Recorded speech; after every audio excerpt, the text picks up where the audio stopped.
Hello and welcome back to Fear the Wave's Inside the Wave. As you can see by Coach Wilk's shirt, this is the Fear the Wave podcast as well as YouTube show. Coach Wilk, thank you so much for joining us. How are you? I'm great, man. Thanks for having me.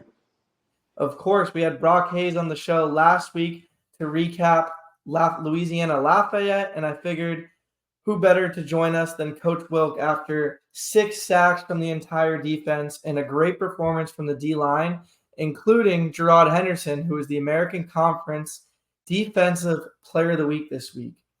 For those who don't know, Coach Wilkerson spent the last 3 seasons at South Alabama, holding Tulane in last year's season opener for Tulane to 3.7 yards per attempt, a strong defense at South Alabama, and that has carried over this year to Tulane, where the defensive line has been stingy.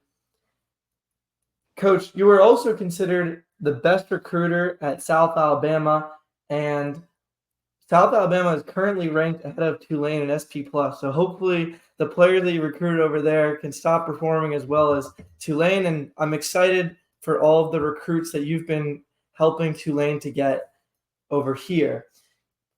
You were a 3-year starter at Alabama State's offensive line. Was the transition seamless to the defensive side of the ball? Yeah, I actually grew up playing defensive line, and I moved over in college. So the trend is probably the best thing I ever did to see both sides of it.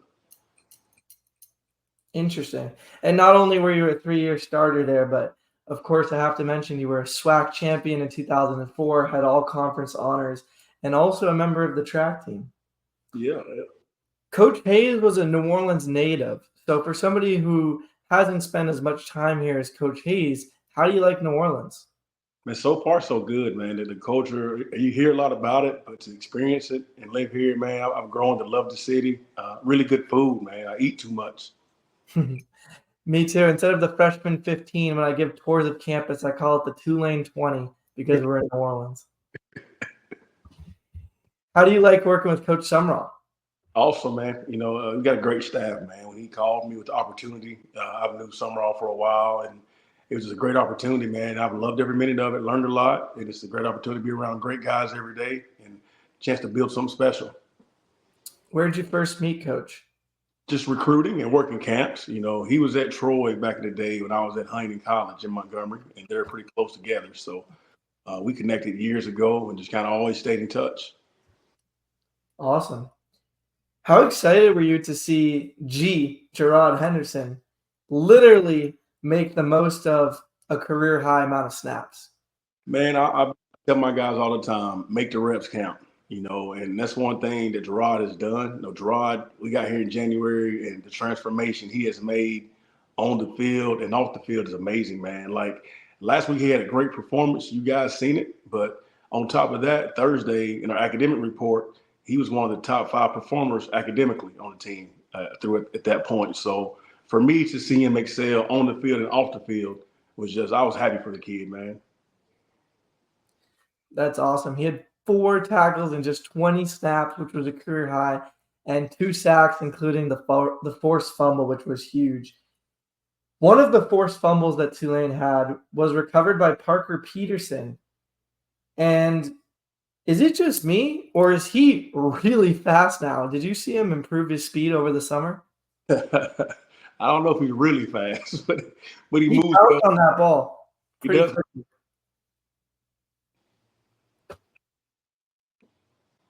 Sorry, what were we saying? I don't know if he's really fast, but he does move well for a big guy. And Parker's another one, man. His first snap of the season, he had a sack.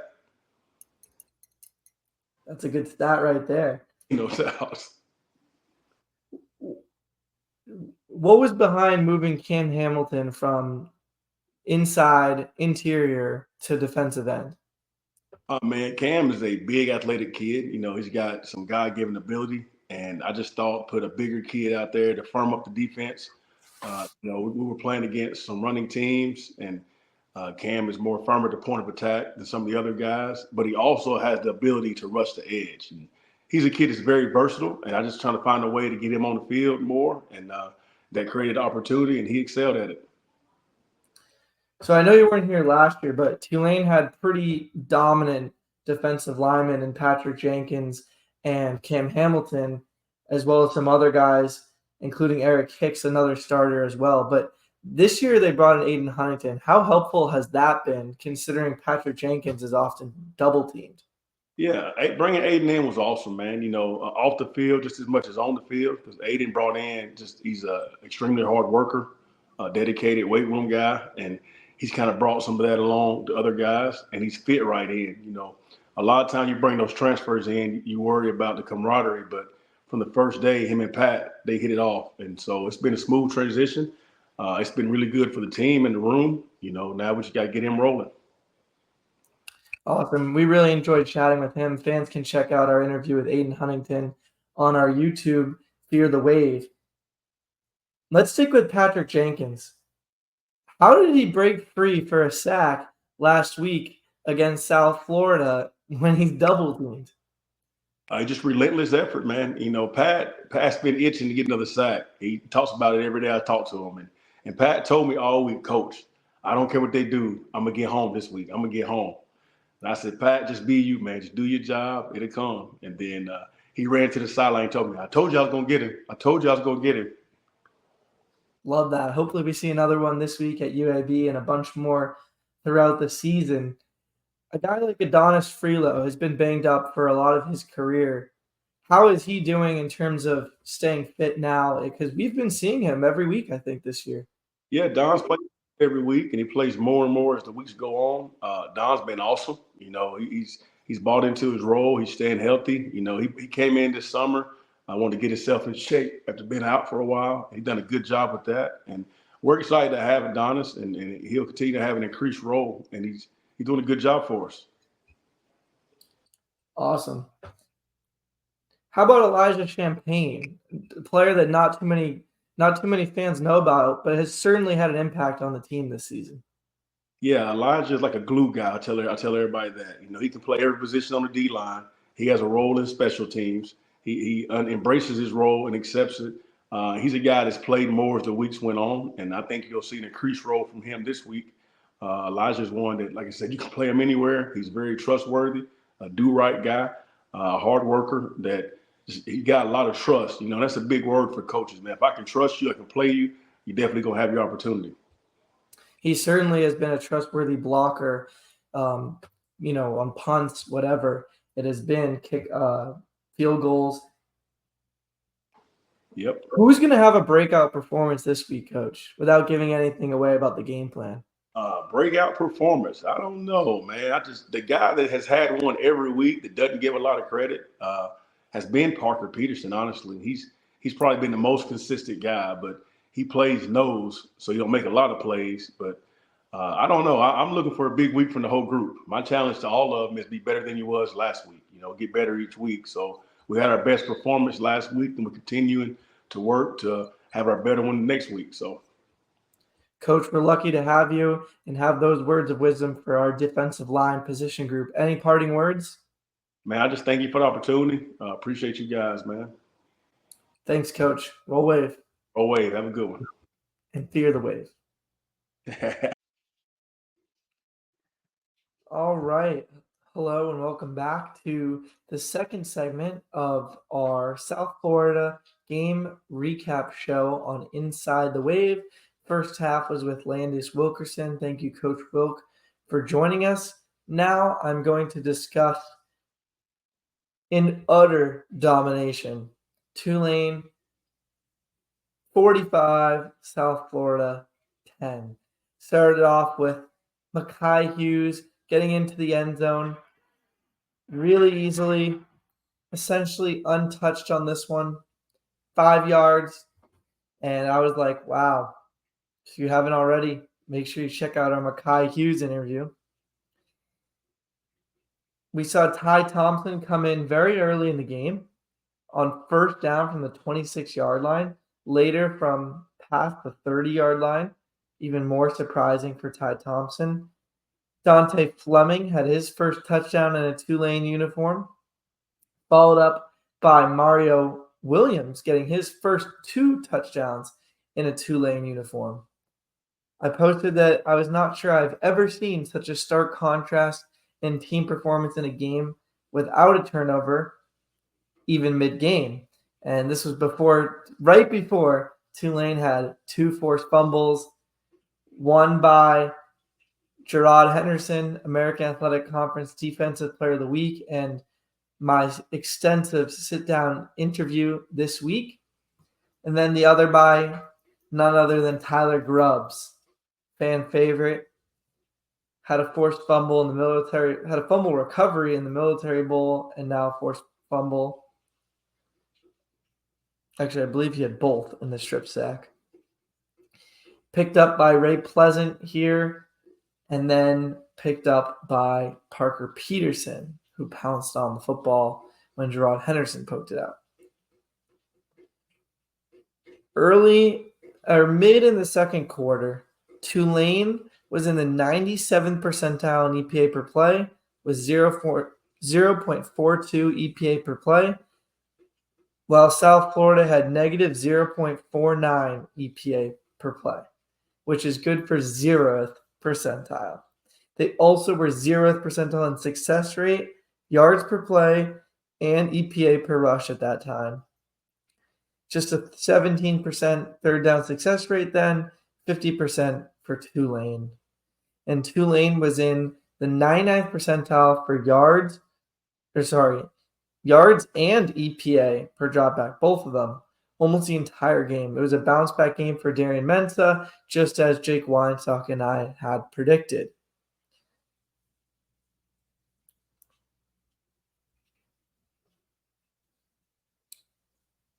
At halftime, Tulane was in the 98th percentile for EPA per play, and South Florida was in the 10th. Darian Mensah had 250 total yards in the first half, along with 3 touchdowns and 20 EPA. The only first half I've seen compared to that has been by Jalen Daniels, who won the Heisman and had a great week last week for the Washington Commanders. Mackay had a pretty strong first half, 46 yards and a touchdown, although he only finished with 61 yards. So 15 yards in the second half, but 46 and one of his 2 touchdowns in the first half.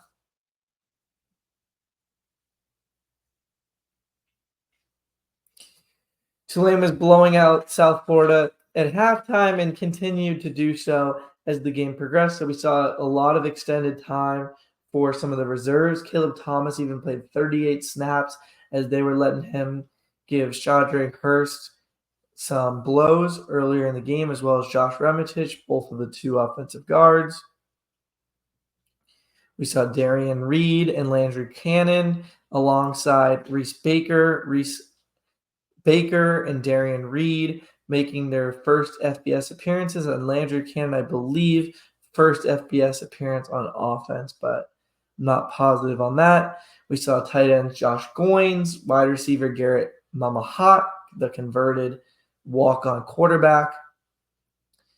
In the end, 45-10, same margin that top 10 Miami beat them by last week. Just 1 week before, my top 10 Miami played South Florida to the same exact margin of victory. And Alabama, who is now number 1 after a huge win over Georgia, beat South Florida by even less points this season. According to the numbers, Tulane is criminally underrated.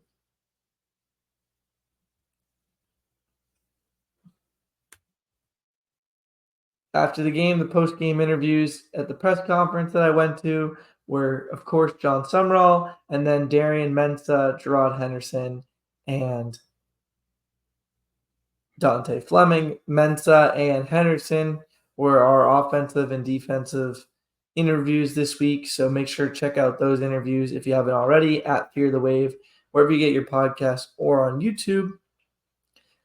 Especially great sit-downs with Darian Mensah and Gerrod Henderson, a really extensive one with Gerrod Henderson eating snowballs together in the Bunker Hill Suite after practice on Wednesday, and then Darian Mensah over StreamYard, our great partner, on Thursday.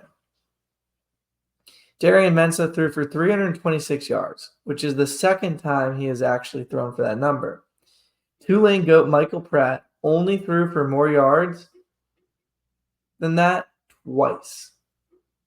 Sorry, Mensah had thrown for more than 326 before, the second time hitting 326. Pratt had also hit 326, but he'd only thrown for more than 326 twice in his 4-year career. Tulane now owns the second longest consecutive conference win game streak in the entire country, only behind Michigan. They pulled ahead of Georgia this week and Washington, who lost to Rutgers. Now tied with Alabama for beating Georgia.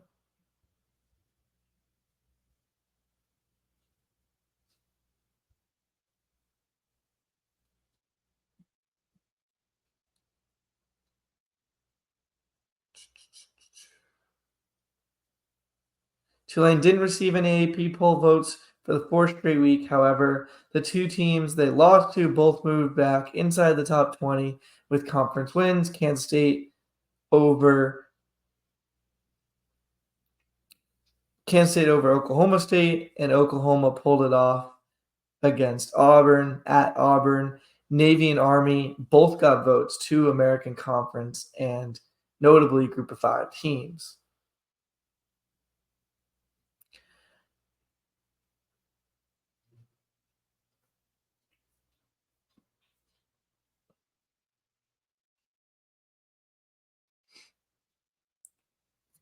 So the story this week was Gerrod Henderson, Conference Defensive Player of the Week.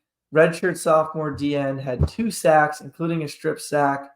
And despite only playing 20 snaps, he had 4 tackles, tying Caleb Ransoff for the second most on the team. His PFF grade before the regrade was one of the 10 highest among FBS defensive players and tied for the best in the American.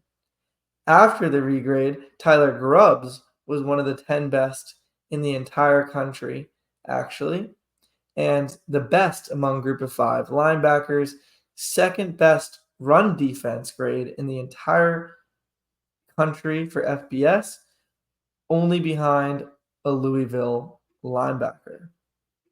And this was all with him wearing an ACL brace. Usually you see the offensive lineman wearing these. Jared Small, the third linebacker last year, wore it throughout last season as he had multiple ACL injuries. Tyler Grubbs suffered an injury on Tuesday, but luckily the MRI came back negative, and once he found out that nothing was torn, he knew that he would be playing in the conference opener versus South Florida. He's been practicing fully every day this week, still wearing the brace. So that's something to keep an eye on, I guess. But at the moment, he's great, even though he was as scared as he's ever been awaiting that MRI on Tuesday.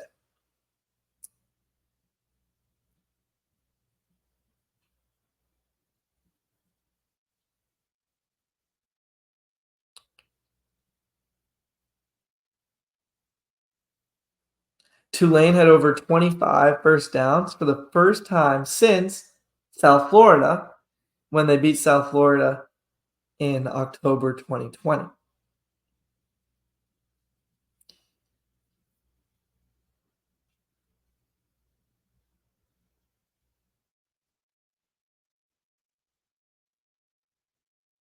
And it was the most yards that they've had since the Cotton Bowl.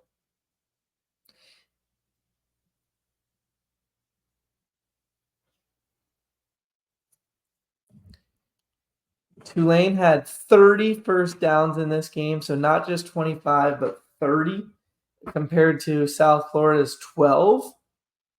They held South Florida to just 26 rushing yards on 25 attempts. Pretty ridiculous.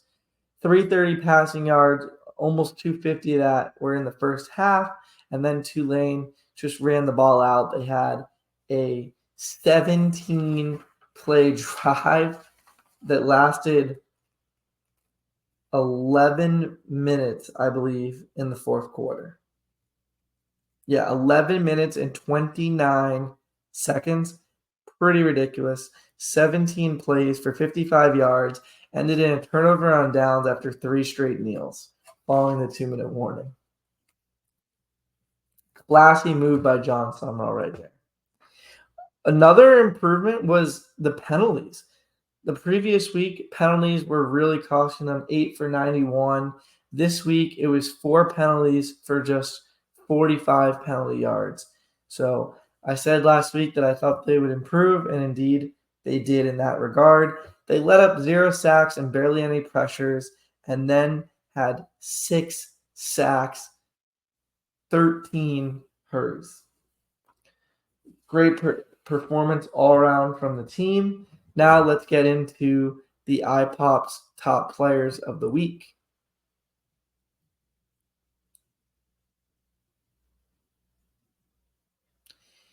Number 1, Darian Mensah with the number 1 QBR in the entire nation, 22 expected points above average. Again, almost all of that coming in the first half.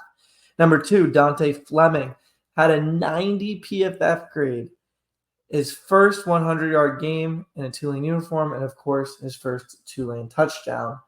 That was good for 9 EPA and 7 win probability added percentage points.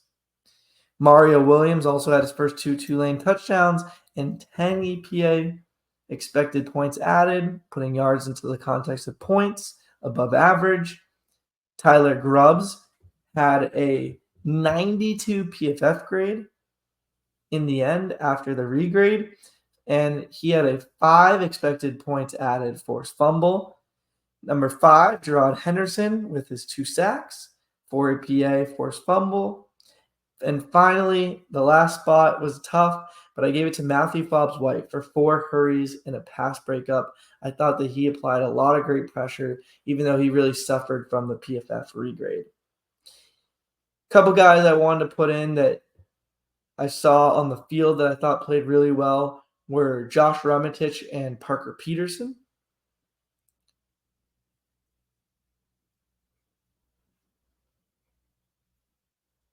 Matthew Fobbs-White's 4 hurries was the best on the team, and the next best was Parker Peterson and Don Freelou with 2. For some context on how impressive hurries are. This week, I had more honorable mentions than any other week, probably ever, actually. I'll have to double check, but I believe that this is the most ever. In terms of honorable mentions, I had more than 6 on offense and more than 6 on defense, and then 2 special teams. Over 15 players that I gave honorable mentions, and that's based on the same benchmark applied to all the games. Keith Brown, 5 EPA and WPA. He finished with 55 receiving yards and surprisingly no jet sweeps, no rushing attempts, but keep an eye out for that this week. Josh Remetich had 3 big blocks, including one on the Hughes second touchdown, as well as Ty's 13-yard run. There was another play where he pancaked somebody to the ground, and the player was actually injured. This was Remetich's best PFF grade since the Tulsa game in 2022, which was the 10th game of the season.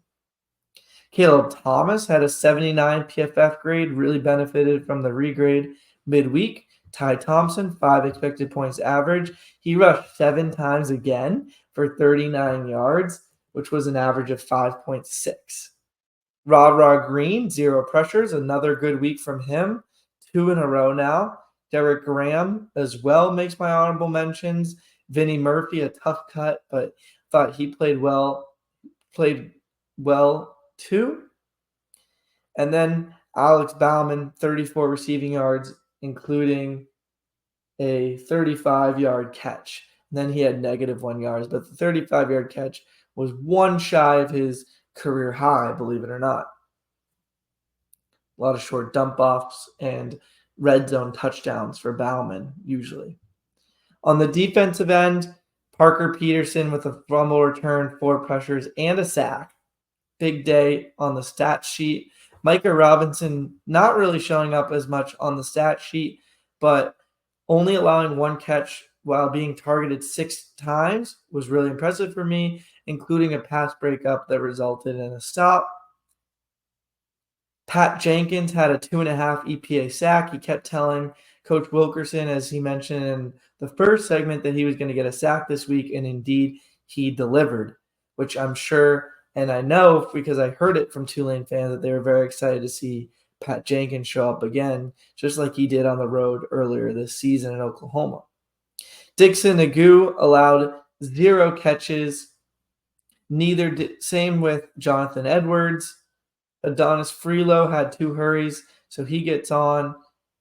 Coach Wilk thought he had a good week as well. Ray Pleasant recovered the forced fumble, which was a 5 EPA forced fumble, although it did come to him fairly easily.